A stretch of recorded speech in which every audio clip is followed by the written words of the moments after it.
If you're in business, you probably have a website, but can your site handle your growth? How many visitors before your site slows down or crashes? What about storage and data security? From web hosting to virtual servers, Pair Networks provides the online infrastructure you need to start, grow, and flourish. When it comes to security and updates, don't worry, we've got you covered. Our 24/7 US-based customer support is the best in the industry. No frustrating chatbots or sitting on hold for hours. Check out pair.com today to learn more. That's PAIR.com. History as it happens, May 16th, 2024. The Special Relationship. In 1948, one group wanted to return to their place of worship, and another terrible war exploded. No problem I faced while I was President of the United States was more controversial or more complex than the problem of Israel. For this multinational force to succeed, it is essential that Israel withdraw from Beirut. So as I begin this visit, let me say as clearly as I can, the United States of America stands with the state of Israel because it is in our fundamental national security interest to stand with Israel. Were I a Jew, I would be a Zionist. And my father pointed out to me I did not need to be a Jew to be a Zionist. For I am. Within minutes of Israel's creation, the United States recognized the Jewish state and has supported it ever since, in peace and in war, but not always unconditionally. Far from it, there was plenty of tough love since the beginning, but the special relationship was never severed. Why? That's next with Jeremi Suri as we report History as It Happens, a podcast from the Washington Times. I'm Martin DeCaro. Because of the immigration of so many Jewish refugees to the United States and the activism around that, you had major meetings such as the Biltmore Conference in 1942, when a pre-existing Zionist movement really came together among certain groups of Zionist activists in the United States and became more specifically attached to the idea not just of a Jewish homeland, which goes back to the Balfour Declaration of 1917 and even claims that Theodore Herzl and others had made earlier, but to an argument for a Jewish state in Palestine. The activism around that does center in Washington, D.C., simply because of the presence in Washington, D.C. and the freedom and access to resources that Jews in that area have. But it is important to say that even in the middle of World War II, when you can see Zionist activism picking up in the United States, it's still nowhere near a majority of Jews in the United States or anywhere else who are part of this movement. It is a vanguard of Jewish citizens and leaders, and there are many dissenters as well.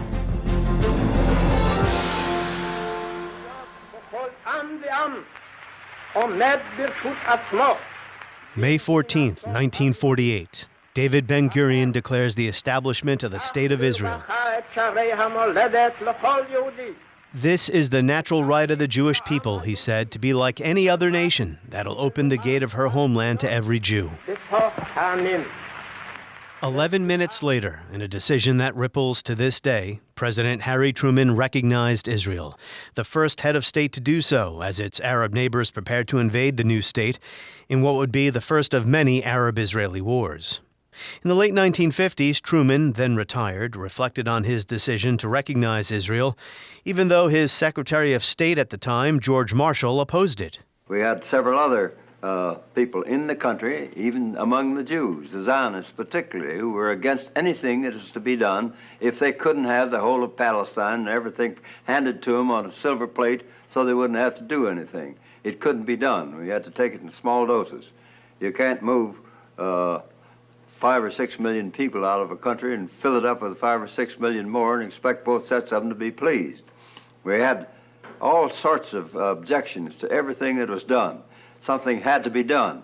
We went ahead and done it and had it done, and now it's working out. Eventually, I think we'll have them all satisfied, but it's going to take a great deal of time yet to get the job done. The Harry S. Truman Library produced these videos, and they are available on YouTube if you want to check them out on your own. As for Truman's support of Israel, it was somewhat limited at first. As USC historian Fayez Hamad writes, Truman was sympathetic to Zionism because of his evangelical Christian upbringing, so he endorsed the 1947 UN partition plan, and he recognized the State of Israel on May 14, 1948. Truman, however, refused to send weapons to either side of the 1948 Arab-Israeli War because he viewed the conflict as a source of instability in the face of the emerging communist threat. In that war, 750,000 Palestinians fled or were expelled, becoming refugees from the land that became Israel. Now, this is a theme that I want to touch on throughout this episode. When U.S. presidents believed Israel was not acting in U.S. interests, they opposed Israel's moves without severing the relationship. Hamad goes on to write, President Eisenhower sought to prevent Soviet penetration into the Middle East and attempted to maintain impartiality toward the Arab-Israeli conflict. He even threatened to cut off all official and private aid and to expel Israel from the United Nations, to force Israel's withdrawal from Egyptian territory, the Sinai, in 1957. And that was after the disastrous Suez Crisis, where Israel colluded with Britain and France. Now, you may or may not contrast those stances from 75 years ago with the way President Biden is dealing with Israel now, after months of trying to privately pressure Israel as it wages a war of immense destruction in Gaza. Biden finally decided to pause a shipment of arms. They go into Rafah. They haven't gone into Rafah yet. If they go into Rafah, I'm not supplying the weapons that have been used historically to deal with Rafah. To supporters of the Palestinian cause, this was too little too late. Many of the protesters who held demonstrations on college campuses want the U.S. to stop supporting Israel altogether.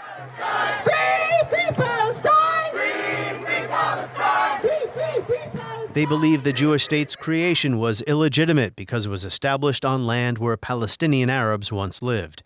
Palestinians were expelled in 1948, their homes and villages razed, and then as refugees were not allowed to return. The protesters do not understand why the special relationship, as JFK called it, has endured for so long. Well, there are a lot of reasons. Sympathy for Zionism, domestic American politics, geopolitics. While other relationships have come and gone, such as the U.S. and Iran, the Shah was a key U.S. partner. Then after the Ayatollahs took over in 1979, normal relations have never been renewed with Iran. While other relationships have come and gone, the U.S.-Israel relationship has withstood plenty of rough patches. Why? Well, in an interview with Ted Koppel in the early 1990s, former President Richard Nixon explained the source of the bond. You make the observation in your book, and you say that you have said it many times when you were President of the United States, that no president is ever going to desert Israel, right? Correct. I put it more bluntly. I said, as I told congressional leaders during the 1973 Yom Kippur War, no American president will let Israel go down the tube. All right. Democrat or Republican, it's not an issue. That is stated fairly categorically, and yet in your book you make it clear at the same time that Israel really is not of any enormous strategic value to the United States anymore. That's correct. So why then would the United States continue to burden itself with huge loans, in some cases outright grants, to the Israelis, jeopardize possibly young American fighting men, when there is no strategic value involved, or little strategic Because the value? United States is concerned by more than strategic values. That's maybe a weakness, but it's the way we are. And there are moral issues involved here. We don't have an alliance with Israel, as you know. They're not an ally of the United States in the technical sense. But we have a bond to Israel that's much stronger. It's a moral commitment. A moral commitment because of what happened during the Holocaust, and a moral commitment because it is a democracy, the only democracy in that area. And under the circumstances, that is why American presidents and the American people in the future will support all out the survival of Israel if it's attacked. You've always been a very tough, pragmatic man. And I just wonder if you were the president of Israel and you heard Richard Nixon talking that way, or for that matter, heard any sitting American president talk that way, and say, but there's really no strategic value anymore, how much faith would you place in that kind of a moral commitment if push really came to shove? If I were the president of Israel, I put a great deal of faith in it because of the track record of the United States, and also because he would know that that is the way the American people are. There is no doubt whatever of our commitment to Israel. Well, about 20 years after that interview, in a visit to Israel in 2013, President Barack Obama offered this somewhat sanitized explanation. I want to begin right now by answering a question that is sometimes asked about our relationship. Why? Why does the United States stand so strongly, so firmly with the State of Israel? And the answer is simple. We stand together because we share a common story. Patriots determined to be a free people in our land. Pioneers who forged a nation. Heroes who sacrificed to preserve our freedom. And immigrants from every corner of the world who renew constantly our diverse societies. We stand together because we are democracies. For as noisy and messy as it may be, we know that democracy is the greatest form of government ever devised by man. We stand together because it makes us more prosperous. Even Ronald Reagan, so angry with Israel during the 1982 invasion of Lebanon, refused to label West Bank settlements as illegal, and he designated Israel in 1987 a major non-NATO ally. Tough love when necessary, but not going so far as to end the relationship altogether. That has been one constant since 1948. Well, as the anti-war demonstrators on college campuses would argue, the relationship should be ended altogether in order to liberate Palestinians from Israel's military occupation. Among the campuses where students had a pro-Palestinian encampment, broken up by the police, was the University of Texas at Austin, and that is where Jeremi Suri teaches history. He is the author of The Impossible Presidency and the host of This Is Democracy podcast. And he is a regular guest on this show. Jeremi Suri, welcome back. Good to be with you as always, Martin. So did the academic year end on a good note for you? I know it's a tough question because there was some tumult on your campus as well as many others. It ended on a tumultuous note. I think that's correct. I think it was a good semester in that a lot of my students really did well. And I had 3 PhDs finish their PhD, so there are 3 new doctors in the world. And so it was a good semester in many ways. And my children, who are both in college themselves, had very good semesters. But the protests at the end of the semester and the police actions at the end of the semester, of course, left us very concerned about safety and very concerned about the future of our campuses. Before we get to the police part, the demonstrations, did you think they were anti-Semitic? What was your take on all of that? So what I've learned as a historian of protests, having written about the 1960s, is protests, like warfare, are very complex. And what you see really depends on where you're standing or what evidence you're reading. But I will say this.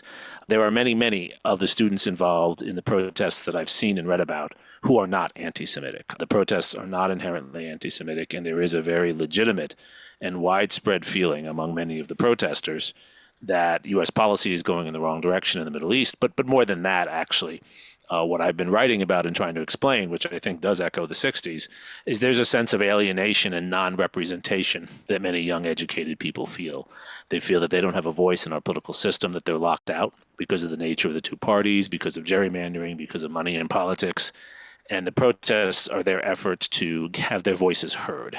Now, sometimes their voices do encompass certain anti-Semitic language, but that is not what I have seen in general or in majority. But one should not deny that it's there either. I do think the way some protesters use the word Zionism a little loosely, it can sound like they're condemning all Jews for all time. Yes, and one of the distinctions, actually, I have to give credit to my son. He's been seeing these protests as a student at Yale, and we talk about this on our podcast, This is Democracy. He makes the point that there's a difference between criticizing Zionism and criticizing Zionists. And he's concerned that too many of the criticisms that have been voiced by the protesters are condemning all Zionists, and that does verge on anti-Semitism.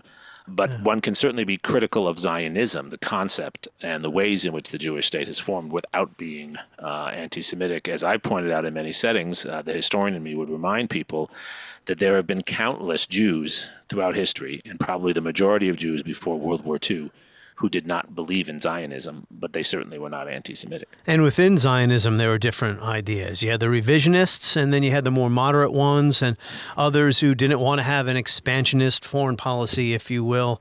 Why do you think, Jeremi Suri, the Palestinian cause has become so central to the political identity of young people in this country? Well, I think there are a number of reasons. I've been thinking and writing a lot about this. One has to do with the fact that our student body is more diverse than it's ever been before. And there is a natural tendency, some criticize this, but I actually think it's healthy. There's a natural tendency for young people from diverse backgrounds to identify with other people who look similarly diverse. And on our campus over the last few years, this is something I've written about in CNN and elsewhere, over the last few years, there's been an attack on diversity training, on diversity programs.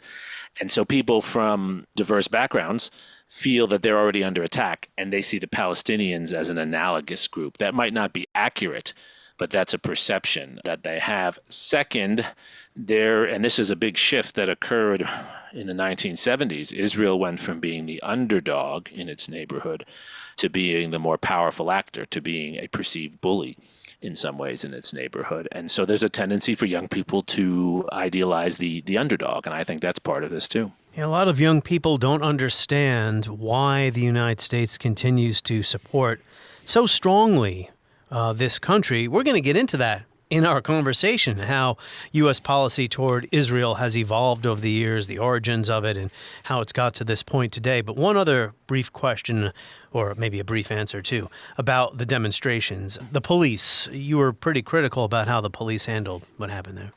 Some of this comes out of, again, my historical work, Martin. What we know from the 1960s and to some extent from the 1980s is that a major bullying police presence on campus generally leads to escalation. It's generally provocative. A way of thinking about this, a shorthand, is when 19 and 20-year-old men who are angry for whatever reason are confronted by police officers, that usually leads them to be angrier and to say angry things. And police officers, to give them their due, are often not well trained with how to deal with students, right? They're trained to deal with criminals, and these students are not hardened criminals. And so I felt, and I'm quite sure I'm right because I was there, it was right behind my office where the first demonstration occurred at UT, the first big demonstration where the state police were brought in, the Department of Public Safety. First of all, more than 100 police officers were brought in for a demonstration that had barely 200 students, and that's just the state police. It doesn't include the city and campus police that were also there. And the police came in with horses, motorcycles. Their horses were shitting all over the campus, by the way.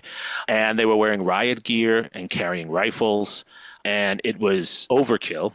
It was provocative. And here's what happened. I saw this before my eyes, and it echoes what happened on many campuses in the 60s. A demonstration of 200 people yelling for free Palestine became a demonstration of 1,000 students yelling at the police. And that didn't have to happen. I'm sure I'm going to return to this issue repeatedly as the year progresses. Well, we have a Democratic National Convention coming up. Well, you mentioned the 60s in Chicago. Yes. So I'm sure there's going to be some protesting there. All right. So to the issue as to why does the U.S. support Israel? Why has it supported Israel since 1948? A little context, as always: Second World War, the Holocaust, and the shift of the center of political Zionism from London to Washington. So we know the Balfour Declaration during World War I, Jewish homeland in Palestine. But the center of political Zionism now finds itself in Washington during World War II. Pick it up from there, Jeremy. So in part because of the immigration of so many Jewish refugees to the United States and the activism around that, you had major meetings such as the Biltmore Conference in 1942, when a pre-existing Zionist movement really came together among certain groups of Zionist activists in the United States and became more specifically attached to the idea not just of a Jewish homeland, which goes back to the Balfour Declaration of 1917 and even claims that Theodore Herzl and others had made earlier, but to an argument for a Jewish state in Palestine. The activism around that does center in Washington, D.C., simply because of the presence in Washington, D.C. and the freedom and access to resources that Jews in that area have. But it is important to say that even in the middle of World War II, when you can see Zionist activism picking up in the United States, it's still nowhere near a majority of Jews in the United States or anywhere else who are part of this movement. It is a vanguard of Jewish citizens and leaders, and there are many dissenters as well. That's for most of Zionism's history up to this point, too, right? It was more of a minority, yeah. I would say that until after World War II, the majority of Jews, I wouldn't say they're anti-Zionist, but they're not part of the Zionist movement. The Zionist movement is a minority among Jews in Europe and in the United States. Yeah, many did not want to go to Palestine. They would have preferred to stay where they were, but that wasn't possible, as we know what happened during the Second World War. Or they preferred to go to the United States rather than a place where they weren't probably wanted either, as we know. That's absolutely right. I mean, just to give you one example of a family I've written a lot about, the Kissinger family. Henry Kissinger's father wanted to stay in Germany. He was part of a generation of German Jews who George Massey famously called more German than Jewish, but they were both, certainly. Yeah. And then when they had to leave Germany, the United States, England and the United States were the two places they thought about. They were not part of the Zionist movement. There were Zionists in their town of Fürth. They were very explicitly Orthodox Jews who were not Zionist. My next episode of this podcast is going to discuss the British Mandate and Arab resistance to Jewish immigration there. So the Biltmore Conference in 1942, I'll just mention a couple of the points briefly here. It was an 8-point conference, or 8 points were promulgated from the conference. The conference calls for the fulfillment of the original purpose of the Balfour Declaration and the mandate which, recognizing the historical connection of the Jewish people with Palestine, was to afford them the opportunity, as stated by President Wilson, to found there a Jewish commonwealth. The conference declares that the New World Order that'll follow victory cannot be established on foundations of peace, justice, and equality unless the problem of Jewish homelessness is finally solved. Did this conference mean anything?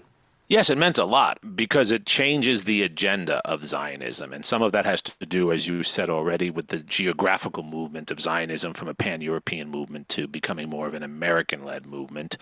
But also it's the specific identification now of a homeland with, I think the term, as you said, was Jewish Commonwealth, which we can define as a Jewish state. And this made it very hard for the so-called binationalists to continue to dominate the agenda. The binationalists were those who believed that there should be a state in Palestine, but it should not be a specifically Jewish state. It could be a Jewish, Arab, Christian state. It could be modeled more in the United States, where it is a secular state that is open to different religions. The language of the Biltmore Conference says, no, this should be a Jewish commonwealth, which means that there should be special access for Jews. Doesn't mean special privileges for Jews, but special access for Jews. So I found at the Truman Library website, trumanlibrary.gov, a memo written from Hadley Cantrill, who was a pollster, to David Niles, who was correct me if I'm wrong, he was an American diplomat, correct? I believe, yes. David Niles, and a member of the Democratic Party. Of course, Harry Truman was the president at this time. This memorandum is from April 4th, 1945, so we're still 3 years away from the creation of the independent state of Israel.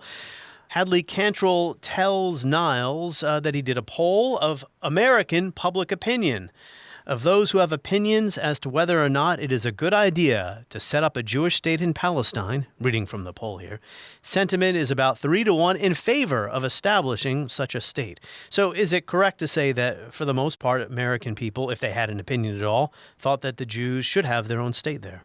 Reading that memo, I reread it when you sent it to me, and I'm glad you did. I think I had read it a long time ago. It says 3-1 among those who actually have an opinion, which is most don't. Okay. So most Americans in April of 45 were not thinking about this. I will also say many Jewish Americans, including my grandfather, were trying to avoid the issue because they were still trying to deal with issues of anti-Semitism at home. There was, among those who paid attention and really cared deeply and thought deeply about the problems of Jewish refugees coming out of Europe and the problems of a future world where Jews would have to be safe and could not all be in the United States. Americans would not allow them all in. That was a problem, a limitation of U.S. immigration policy. Among those Jews, I think there was a tendency, and among those non-Jews who thought about those issues, a tendency to think a state made sense. But I don't think that was a well-formulated position. And as I said, even my own Jewish grandfather, I know at the time this was not an issue he wanted to address. He wanted to focus on staying close to home. Interesting, because 3 years later, Truman, probably for purposes of domestic politics as well, does recognize Israel. We'll return to that in a moment. I mentioned that memo early April 1945. Hitler is still alive. The war is almost over. Hitler killed himself on April 30th, and we're still a few months away from the defeat of Japan. So the war war is still going on. Why did President Truman get behind the UN partition plan in 1947? So, the British have had it in Palestine. They asked the UN to deal with the problem, and the UN decides to vote for partition.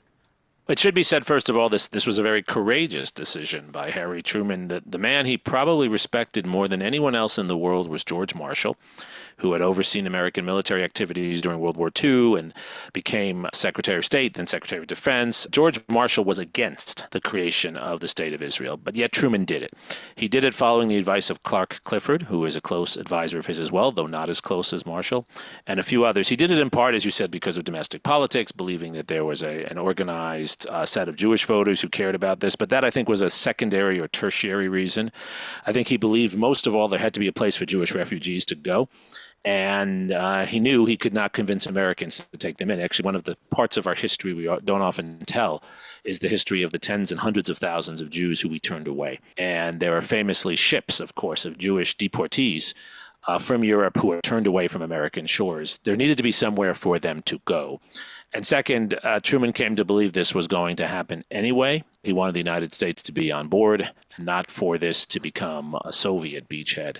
So those two issues, geopolitical and immigration, I think are the real reasons. And then, of course, there is a political gain he thinks he might get from him at home, but a small one. You got to remember the difference between 45 and 47. We're starting to get more of a Cold War and concern about Soviet influence in that part of the world. And of course, that concern grew more in the 50s and 60s especially. The UN partition plan split the land, I think it was 55% to the Arabs, 45% to the Jews. The Arabs boycotted the UN partition vote. They refused to recognize any kind of Jewish state there. Did Truman have any well-formulated ideas about, what should happen to the Arabs of Palestine? Well, he really hoped that this partition state would be a state that they could all live in, and that was his plan. He believed the communities could live together, could get along, and he didn't know what we know now, which is that other Arab states in the region would all band together and do everything they could to try to destroy Israel. He overestimated American influence and prestige and underestimated the anti-Semitism, I think it has to be said, of the region, but he didn't really have a plan B. So Truman, in 48, when David Ben-Gurion announces it was a gamble, but it worked. He announces the creation of the independent state of Israel. It took all of 11 minutes for President Truman to recognize this state. You've kind of already answered this, Jeremy, but anything else you want to add as to why Truman did this? Well, I think it was important to act fast because if this was going to happen, he wanted to show the United States was on the side of this. It's important to say that although the Holocaust mattered and was a motivating factor, that was not a reason given at the time. In fact, most Americans and most Europeans, for that matter, and certainly most American Jews did not talk about the Holocaust very much until the 1960s. It was the Great Silence, and that was in part because of embarrassment, discomfort, trauma. So my students are always struck by how little the Holocaust is mentioned in 1948-49. They expect it to be front and center in what Truman says, and he actually says very little. So, Jeremy, to that point, I have a New York Times Magazine special issue from a couple months ago exploring the background of 1948. And as you just said, there's another historian here who is quoted in this piece, Derek Penslar. The Holocaust was actually not in the UN Special Committee on Palestine's brief. The delegates were specifically told, here's the problem. There are two communities, Jewish and Arab in Palestine. They're at each other's throats. The British have thrown the Palestine question into the lap of the UN for that reason, and also because Jewish guerrillas were killing the British soldiers. Neither the British or the UN were thinking primarily about the Holocaust. They were thinking about what to do with this very troubled part of the world, because before 48, there was a short civil war, if you will, between the Jews and the Arabs there. Yeah, and it's important to say that it was a true civil war, and you had organized Jewish militias that were seeking to liberate the land themselves. Menachem Begin, who would later become Israeli prime minister, was himself part of the Irgun, which was one of these liberation groups at the time. Or some would say they were doing terrorism, the bombing of the King David Hotel. Terrorism is a tactic. I think that's a fair characterization, what you said. I try to avoid the word in this context because it's so loaded, and I try to reserve it for the most extreme. Like what happened on October 7th with Hamas, I'm flashing forward. That is definitely terrorism. What we want to call groups that are fighting for national independence is another story. Well, this goes back to the issue with the protests, right? And some of the things that the protesters were chanting. Is armed resistance terrorism, or say, in the case of the Jewish groups that were resisting British colonialism, they were using armed resistance to try to expel the British from Palestine so they could achieve their national liberation. Right. Yeah, okay. Right. So. All right, so how does the Cold War, we'll move past 48, but this is important. I mean, Truman recognizes Israel 11 minutes after the announcement, and then the Soviet Union did so right after that, although... Correct. Yeah, USSR and Israel would have a rocky relationship as well. But how does the Cold War influence or harden U.S. support of Israel? So this is another surprising element of this, and maybe some of your listeners will be surprised. During the 1950s, the United States is not a buddy-buddy of Israel. There are connections, of course, through the American Jewish community. The United States recognizes Israel as a legitimate state. We have an ambassador there. But during the 1950s, there's an official American arms embargo. We do not sell arms. It is actually against the law to sell arms from the United States to Israel. Wow. And in 1956, most famously, when Israel partners with Britain and France to seize the Suez Canal from Egypt, Dwight Eisenhower, President of the United States, forces Israel and Britain and France to withdraw. And he puts the American-British relationship on the line by threatening to cut off funds for Great Britain. So in the 1950s, President Eisenhower and Secretary of State John Foster Dulles, it's not fair to say they're anti-Israeli. They're not. They are trying to play what they think is an even-handed game, and if anything, they have a slight bias to some of the Arab states because of the strategic interests around oil and concern about Soviet penetration in the area. This is important because some folks today see the U.S.-Israel relationship as being almost unconditional and entirely one-sided, whereas historically, the U.S. used to act as a more neutral broker or really had a tough love relationship with Israel. There was a lot of tension there. I would say tough love is exactly the right way to put it. Whether the United States was an honest broker or not depends on your point of view. The United States was certainly a self-interested or a more neutral broker. For instance, Reagan and the 82 invasion of Lebanon. We'll get to that. I just did a whole episode about that, but I don't mind talking about it again with you here. But another note of context here, how Israel is starting to shape its own security policies and foreign policies in the 1950s, now that it's an independent state. It was under a siege mentality for reasons that are obvious. It was attacked by several Arab states in 48. Can you talk a little bit about how, this was a factor in the relationship? Absolutely. I mean, Israel develops as a democracy, but a democracy that's a heavily militarized democracy. The most obvious contrast with the United States is that Israel has mandatory military service, and for decades it's had mandatory military service for women as well as men. That is because what is built in to the DNA of Israeli democracy is, as you said, the reality of being in a siege environment where you're surrounded by enemies on all sides and where you need to be militarized and prepared. And so in 1956, which we just talked about, Israel is part of an operation that is actually a preventive war. They attack Egypt. Egypt has cut off Israeli access to the Suez Canal, but they actually are the ones who initiate that war. The same is true in 1967. The Israelis develop a security policy that is about being ready and going first when necessary, because they are too imperiled if they wait to be attacked. And that's the story of 56 and 67. Those are preventive wars that Israel, in a sense, initiates after clear threats from the hostile regimes around it. The Arab states saw Israel as an expansionist power because of this. I mean, after 56, for instance, Israel occupied Gaza and Sinai. Yeah, so what happens in the 56 and 67 wars is Israel is actually remarkably successful, and it develops a reputation, a more positive reputation in the U.S. as a reliable surrogate, and you can see the beginnings of what is one of the closest intelligence relationships between the American CIA and other intelligence agencies and the Mossad. And that's still one of the most important intelligence relationships for the United States. This is before we're giving them any military aid. But from the Arab point of view, the Israeli successes on the battlefield are evidence, as you said, of expansionism. And they're evidence that Israel is somehow threatening them. And they turn the argument around. Not them threatening this new state, but this new state threatening them. You also have the problem of Palestinian refugees, and this needs to be mentioned as we get to the 50s and 60s. You have large numbers of Palestinians, some of whom were forced off the land by Israelis, some of whom left. Both stories are true. You'll hear people make one argument. It's actually both true. Tom Segev, among others, has written about how Israelis do force certain Palestinians off the land. The Nakba is actually Israeli policy to some extent, but quite a number also, almost as many, leave because they don't want to be there. And those refugees don't really have anywhere to go. Most of the Arab states don't want to take them in. Many do go to Jordan, but they become a permanent problem.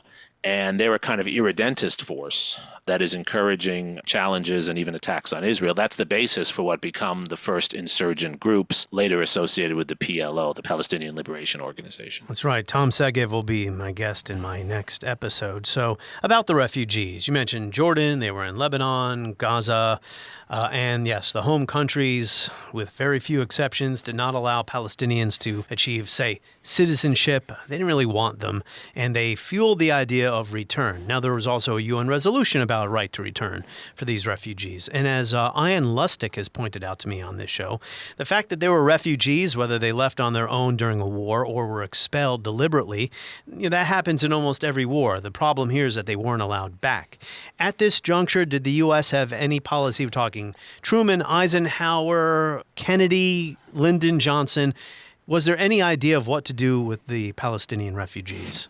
No, there was a lot of discussion about it, but the United States has generally not had a firm policy on this. We've offered humanitarian aid, probably more than any country, certainly more than any Arab country has, to Palestinian refugees in one form or another. But there really isn't a U.S. policy, and it is a fair criticism that the U.S. policy has not given much attention to the stateless actors. Sometimes they've been intentionally ignored, as they were by Henry Kissinger. Sometimes we've just been ill-equipped. There's been sympathy, but there really hasn't been a U.S. solution. The closest we've come has been the position we've argued for consistently, which is a two-state solution, the hope being that there would be a Palestinian state created, and in that Palestinian state, Palestinian refugees could return, but that would not mean that they would be returning to Israeli territory. They'd be returning to the Palestinian state. So my listeners are probably tired of me mentioning this book, but I use it as my starting reference point as I prepare for all these episodes about this conflict. William Cleveland's A History of the Modern Middle East. As Israel developed its international foreign policy in the early 1950s, Cleveland writes, it initially adopted a policy of neutrality in the global rivalry between the U.S. and the Soviet Union. However, with the extension of the Cold War to the entire Middle East and with the Soviet Union's efforts to cement ties to the core Arab states by providing them arms, Israel began to pursue a pro-Western foreign policy with special emphasis on relations with the U.S. Ties between the two countries had been close from the very beginning, but they became even more so after the June War, that is 1967. And I think you mentioned this earlier. Cleveland says here, as a result of Israel's outstanding military performance in that war, U.S. policymakers came to view Israel as a potential strategic asset to U.S. Middle Eastern policy. Johnson and then the Nixon administration increased the delivery of sophisticated weapons to Israel and raised the level of U.S. economic and military assistance from $77 million in '68 to $693 million in 1975. This is similar to how the U.S. backed the Shah. He was seen as like a geopolitical asset, right? This is what was called the Guam Doctrine at the time and what we now as historians call the Nixon Doctrine in many senses, which is that in the aftermath of Vietnam, and Lyndon Johnson really begins this, Nixon puts his name on it, it's the notion that the United States needs proxies, that we can't fight all these wars on our own. And we have dangerous adversaries. Remember, in the late 60s, really in the mid-60s, the Soviet Union has a close relationship with Gamal Abdel Nasser in Egypt. The Soviet Union has a close relationship with Hafez al-Assad in Syria. And so there's concern about Soviet expansion in those regions, just as there was concern about Soviet expansion around Vietnam. But instead of sending our boys to fight there, Johnson and then Nixon want to find local actors who will be effective fighters on our behalf. And in the Middle East, as you just said, spot on, Israel and Iran, this is the Shah's Iran, become the two likely and favored surrogates. And in both cases, you see this massive uptick in American military, either donations, things we give to Israel, or things we allow the Shah to buy. You know, a very important piece of context here as we're talking in the especially the 50s and 60s, the Palestinian issue is not really front and center yet. It does become so after the 67 war and the formation of the PLO around this time. And then during the 1970s, the PLO being in Jordan and, waging guerrilla war on Israel to try to reclaim Israel. That is when the Palestinians start to gain more notoriety and also international diplomatic recognition. And it's a very important parallel to today, I have to say, because it's also in the early 1970s that you see young people in places far from the Middle East expressing sympathy and even becoming militarized in their defense of the Palestinians. The most extreme example of this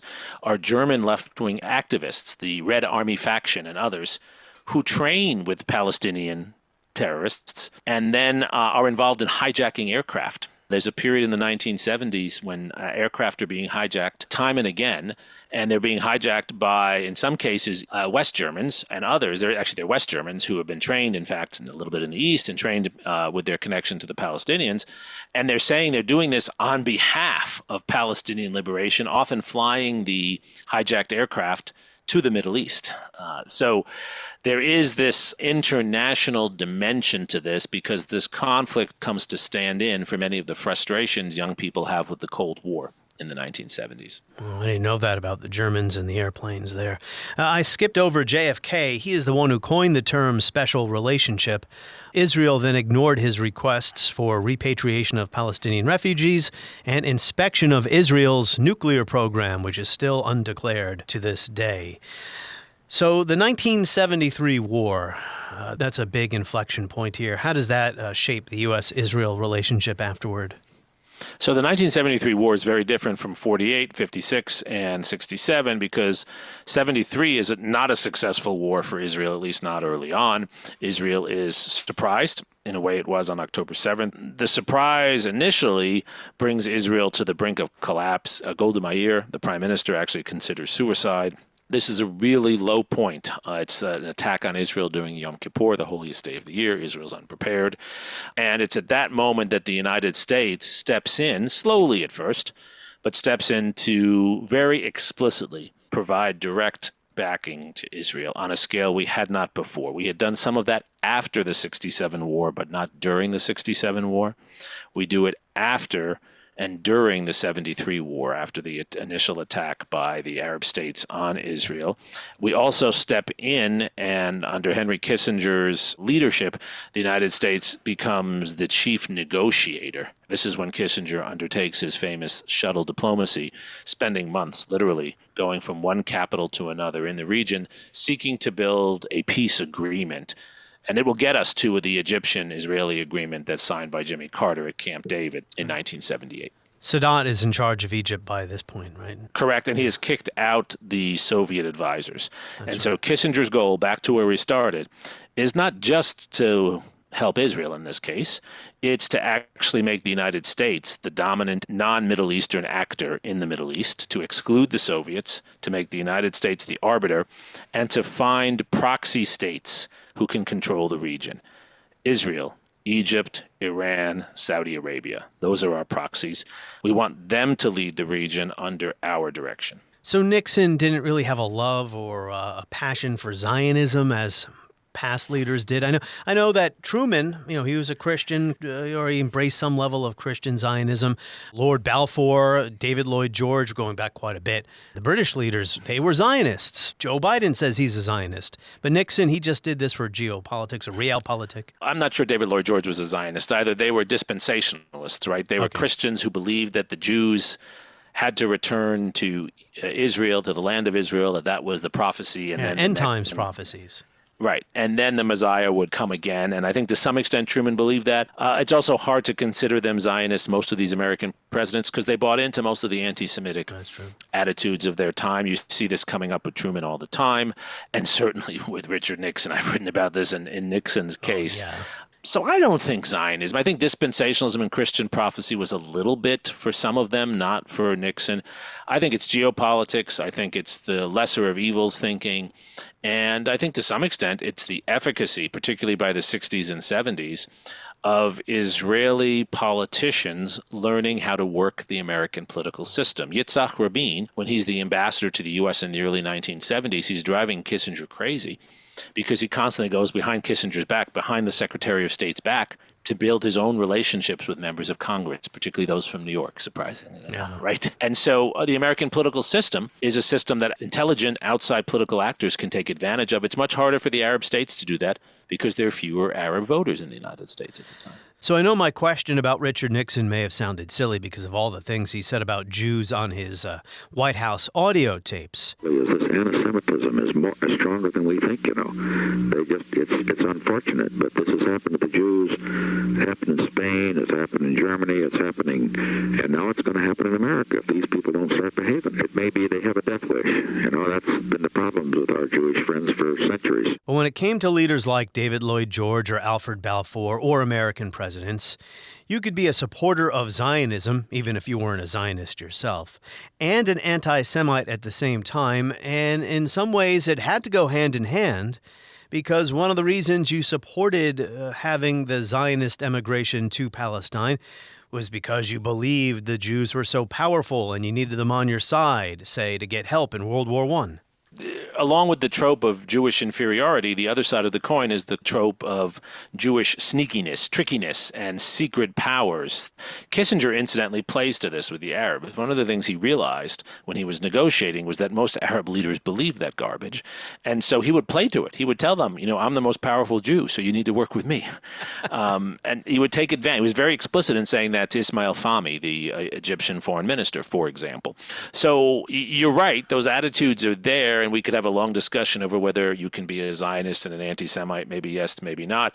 I guess the point is there were many people who had anti-Semitic attitudes who still supported the state of Israel, and I think that's still true today. Yes. I get very nervous by some of the certain groups that support Israel today that seem also to have crazy right-wing anti-Semitic views. Well, they talk a lot about globalists and George Soros, but they're also big-time supporters of Israel, but for reasons of the end times prophecies, which, by the way, apparently all the Jews get swept away in the rapture, or was it the rupture? Talking to an atheist here. I used to be Catholic. If they don't convert at the end. Yeah, I think there's a racial element to it over time. It's not how Jews were viewed in the 40s and 50s, but today Israel is seen as a white state, even though the majority of Jews in Israel are actually not white. But they're seen that way in contrast to darker skin. There are many elements. There are many things that are at work here. There's a perception that it's just they are a strong actor, and we should support strong authoritarian-like actors. And there are all kinds of things that are at work. Well, you personally throw a monkey wrench into all this because you're Indian. You're an Indian Jew. Well, yeah, I'm half-half. My father's from India. My father's Hindu, and my mother's of Russian Jewish extraction. So she's Jewish, so I'm a Hindu, and I was raised Jewish. And my kids are Jewish. Oh, they're Hindus too, but they've been raised Jewish. So I feel very culturally connected to the Jewish world, and I feel very sensitive to anti-Semitism, but I'm also sensitive to the misuses of that label to justify behavior as well. So you're not an Indian Jew. I got that wrong. Well, I'm Indian and Jewish, yeah. Better. Yes. Well, I'm sure there are Jews in India, but... there were quite a number, actually, and one of the things that happens with the creation of the State of Israel, it's very relevant, is many states force their Jews out, and then in other cases, such as India, the Jews mostly leave because they feel they will live better in Israel. And so there used to be a very large Jewish community in Bombay. You can still visit, as I have, the synagogues there, and they're almost all empty now. Wow. You know, my mother and brother did those DNA genealogy tests. My family has more Ashkenazi background than Italian. Matter of fact, I think... That's interesting. Yeah, one of my mother's grandmothers was 100% Jewish, if these tests are accurate. When I heard about this, you know how I responded? How? Who knew? Who knew? Back to history. Yeah. So there's a strange idea in American politics that Democrats don't support Israel and that Republicans are the better friends of Israel historically. I mean, maybe there's a little truth to that now, but just as many people are surprised to learn that Ronald Reagan supported an amnesty for undocumented immigrants, he also allowed 21 UN resolutions critical of Israel to pass through the UN Security Council, meaning the U.S. did not exercise its veto on that council. I get this tally from Lawrence Korb, who wrote a piece for the Quincy Institute. George H.W. Bush, Reagan's successor, also allowed a number of UN Security Council resolutions critical of Israel. Here's my question eventually to you, Jeremy. It seems to me that both Reagan, George H.W. Bush, and others understood that not everything that this one country did, despite the special relationship, was in the U.S. national interests, and they were more than willing to publicly criticize the Jewish state, as well as use real leverage, like withholding arms, to defend U.S. national interests, i.e. the invasion of Lebanon was not in the U.S. national interest. Reagan thought it was going to make the whole problem there much worse. Israel must have learned that there is no way it can impose its own solutions on hatreds as deep and bitter as those that produce this tragedy. If it seeks to do so, it will only sink more deeply into the quagmire that looms before it. We've seemed to have forgotten about that a little bit. I agree. I think it's bollocks to say that one party has favored Israel over the other. It's not true. And most American Jews have traditionally voted for the Democratic Party, actually, because they've seen the Democratic Party as a more inclusive party for those who were not traditional white Anglo-Saxon male Protestants, right? So that's traditionally where it's been. Over time, I think that's broken down. And I don't think that the Democratic Party is more pro-Jewish than the Republican Party, but the reverse is not true either. And the relationship that even the most pro-Israeli presidents have had has always been a stormy relationship with Israeli leadership. The dynamic has always been along these lines. The Israelis always want more because they always need more because they're in such an imperiled state. And American policymakers are always skeptical of giving Israel more because we give them more and then we don't have much leverage. It's the opposite of what you'd expect. The more we give, the less control we have over how they use it. And no one likes to give things to someone else for free. The Israelis are very independent-minded, whether we're talking Labor, Likud, or whoever else. And American presidents like to control things. And Israel's a very difficult country to control. That frustrated Reagan enormously. It frustrated George H.W. Bush. And it certainly frustrated Bill Clinton. And it's important to note that both Bush and Clinton were actively involved in Israeli politics, trying to get the Labor Party elected because they believed that Yitzhak Rabin would be much more favorable toward U.S. interests than Shamir, the prior prime minister from Likud. So this has always been a stormy relationship, and I don't think we can say there's any real partisan difference along those lines. George H.W. Bush tried to withhold a loan to Israel in the early 1990s because Israel needed money to accommodate all the Soviet Jews who are now allowed to emigrate because in the Soviet Union they didn't allow the immigration. This is a really important point. During the 1970s, an issue that American members of Congress and American Jews made a big deal out of was the refuseniks, as they were called, Jews who were in the Soviet Union who were not allowed out. Kissinger was appropriately criticized for not emphasizing that issue. He didn't think it mattered. Kissinger was a German Jew, didn't really care as much about Jews from the East, and there's a lot of documentation of that. So Senator Henry Scoop Jackson from Washington famously made this a big issue, and American aid to the Soviet Union, American détente, was contingent upon Jewish refugees. With the end of the Soviet Union, you get a mass Jewish refugees from Russia and related areas to Israel, which is a great thing, supported by the U.S., but it fundamentally changes Israeli politics because these new Jewish immigrants need places to live, and they become a large settler community, often moved by the Israeli government into areas that Israel was occupying but did not have a right to settle into. And that's how we get the settler problems. And for George H.W. Bush, he believed, as most American presidents have, Israel had to stop its settlements in the West Bank in particular. And the Israelis refused. And most famously, in order to get loan guarantees through the U.S. and get his approval and get Congress's approval, Israel agreed not to build new settlements for a while, but what they did is expanded the size of the settlements they had. Yes.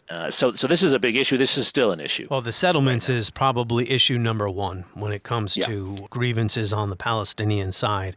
Do you agree that U.S. policy has become more one-sided, more pro-Israel at the expense of supporting a two-state solution in recent decades, maybe starting with Clinton, but really accelerating after 9/11? Yes, I do think so for two reasons. Well, actually, maybe for three reasons. One, and 9/11 is part of this. The United States has grown more dependent upon Israel, particularly in the intelligence space. Much of our anti-terrorist activities really relies upon help from Israel. Second, the Palestinians have had atrocious leadership. I mean, there's just no other way to put it. And so there's been a frustration, of course, with Israeli leadership, but there's been an even greater frustration with Palestinian leadership. And Hamas is Exhibit A. Hamas is elected in 2007 and then never has elections again. Hamas is widely reviled within the Palestinian community. Don't think that they represent Palestinian voices. Palestinians don't have much of an alternative. And so there's been frustration really from Obama's presidency forward with trying to find a partner. If you're going to have a two-state solution, you need two sets of partners to work with. That's been a big problem. Israel hasn't made that better, but you cannot blame Israel alone for that. And then the third reason is that many other Arab states have kind of given up on the Palestinians as well. And we were very close to having an agreement between Saudi Arabia and Israel that would have totally excluded Palestinians. That's one of the reasons Hamas undertook this unforgivable, horrible attack on Israel. But if our Arab partners don't care, it's hard for us to care. The issue we've been discussing, or that we started with, the solidarity that many Americans feel, or American students feel with the Palestinians, that could only start to coalesce once there was a Palestinian National Liberation Movement. We saw the PLO in the 1960s. But the failure of Oslo and then Arafat's death, it's been said that Abbas is not as talented a leader as Arafat was defending Palestinian interests. I mean, I don't know enough about it to say if that's correct either way. I do know that Abbas hasn't had an election either for a long time. Yeah, correct. And nor did Arafat. Yasser Arafat, who becomes the iconic leader of the Palestinian movement through the PLO in the early 1970s, he at the very least was able to establish himself as a figure who was party to negotiations. And he is the one who negotiated the Oslo Accords with Yitzhak Rabin. Bill Clinton believed he would negotiate a second set of agreements, which Arafat in the end did not agree to. But he at least seemed to be able to hold the Palestinian side together. His successors have not done that, in part because following his departure, the Palestinian movement, such as it exists, has been splintered between the PLO, the Fatah movement, and Hamas. And so it's been very hard to see any effective leadership there. And there's also, so many of those who claim Palestinian leadership don't have a following, nor do they seem to move beyond basic corruption also. So those are issues. We can't blame the Palestinians entirely for this, but you can't ignore that. And that's often ignored, by the way, by protesters. Who should we work with there? Who are the interlocutors for us? I tend to support the protesters, except I never hear them condemn Hamas. I never hear them condemn Hamas. So two more questions, Jeremy. One about the settlements and the second one about Biden. The United States doesn't seem to have, when I say the U.S., the administrations, Republican and Democrat, don't seem to have the will to try to make Israel stop the settlements, which would maybe require sanctions, some really, harsh action, not just finger waving in public. I'll give you an example here. 2016, this is the only time in his presidency of 8 years that Barack Obama allowed a UN Security Council resolution critical of Israel to get through the council. December 2016, Resolution 2334 reaffirmed the commitment of the Security Council to a two-state solution and reiterated its condemnation of settlements as a flagrant violation of international law. Ian Black writes this in his book, Enemies and Neighbors, as Obama's parting shot. The U.S. had vetoed a similar resolution in 2011, but this time it abstained. So the vote passed by 14 votes to 0, and the Israeli government called it a shameful move. So, I kind of answered my own question there, but why haven't American administrations been able to stop the settlements? Or maybe it's just not possible. It is possible. It has required an enormous amount of political capital that most presidents don't want to expend. It's not that Israel secretly controls the White House. That's the wrong way to think about this. There are powerful lobbying groups like AIPAC, the American Israel Political Action Committee, but that's really not what's going on here. What's going on is you have a very organized group of Americans who care about this. Some are Jewish, some are not Jewish, right? Some are Christian nationalists who believe that settlements in these areas of Christians and Jews will bring the Messiah one way or another. Even though they are not by any means the majority of Americans, why would you want to take them on? Why would you want to risk that cost? That's the problem, right? Is that it's... You get blasted as being, anti-Semitic or abandoning Israel. Exactly. And it's a cost, especially in a time when we're sort of evenly divided, that you don't want to risk. Barack Obama tried to push on this. It was costly for him politically, so he didn't. President Biden has now said if the offensive in Rafah goes ahead as planned, Israel can expect to lose weapon shipments. He's been accused now of abandoning Israel by his critics. What are your thoughts on this whole thing? Did Biden wait too long, or for the reasons we've been discussing here, is it understandable why it took him so long to get to this point? He is trying to thread a needle. That's a very difficult needle to thread, and I think it's very sincere. No one in Washington today has spent more time working and thinking on Israeli issues than Joe Biden. This has been a central issue for him since he started in the Senate in the early 1970s. So he's an old man who's been thinking for a long time about these issues, and he believes deeply in Israel. I think he is a Zionist in his case. And he knows all the players there. He understands Israel's security dilemmas as well as any president has since World War II. He really understands this and really cares about it. But at the same time, he also recognizes that continuing to hammer the Palestinians is causing enormous damage to Israel and to the United States internationally and now domestically. Not in U.S. national interests. The point I made about Reagan in Lebanon in 82. Yeah, go ahead. It's actually contrary to American interest. It actually gives ammunition to Russia and China and all these other countries that say, look at what the United States is like. Look at what they're so much for human rights in Gaza, right? So he is trying to help Israel defend itself, but also limiting the damage from the misuse of force by Israel. And he's done exactly the right thing to say, we will not send you these cluster bombs that can be used only to kill large population centers, but we'll continue to defend you against rockets from Iran. It's pretty extraordinary what the United States did with Israel, shooting down 300 rockets or so. With help from Arab states as well, yeah. Exactly. Yeah. So I think the case that Biden is going to make is he's defending Israel, but he's not contributing to flagrant overuse of force in places like Gaza and elsewhere. And that's the case he's going to try to make. Whether it'll work politically, we'll see, but I think that is his sincere position on this. And I will say it actually seems like a very reasonable position to me. I think Israel should defend itself, but I don't think they should be destroying hospitals to capture onesies and twosies from Hamas. Well, the students on your campus might disagree with you about Biden here. They would have said he should have done this 7 months ago. He's been trying behind the scenes. I think we as historians will be writing about how he prevented a war between Israel and Iran after the rockets were launched and Netanyahu wanted a larger military operation against Iran.